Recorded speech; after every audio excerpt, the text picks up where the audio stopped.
नमस्कार. आशीर्वाद सोलर मध्ये आपल्या सर्वांचं स्वागत. आजचा बोलण्याचा विषय हा नेट मीटरिंग आणि ओपन ऍक्सेस प्रोजेक्ट.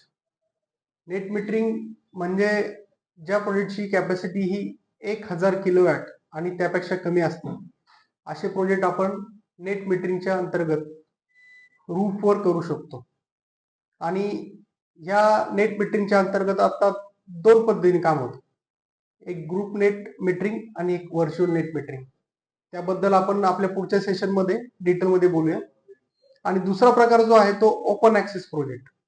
म्हणजे 1000 किलोवॅट आणि त्याच्यावरती जर आपल्याला कॅपॅसिटी रिक्वायर्ड असेल तर आपल्याला ओपन ऍक्सेस पॉलिसीच्या अंतर्गत इन्स्टॉलेशन करावं लागतं.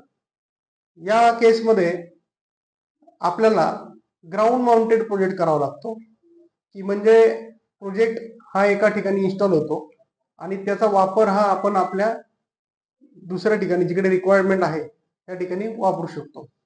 पण कंडिशन अशी आहे की एक सिंगल कन्झ्युमर आणि त्याचा सँक्शन लोड हा 1 मेगावॅटच्या वरती असावा, तरच आपण ह्या ओपन ऍक्सेस पॉलिसी अंतर्गत इन्स्टॉलेशन करू शकतो. बाकी group net metering, virtual net metering आणि ओपन ऍक्सेस मधले अजून डिटेल्स आपण आपल्या पुढच्या सेशनमध्ये पाहूया. धन्यवाद.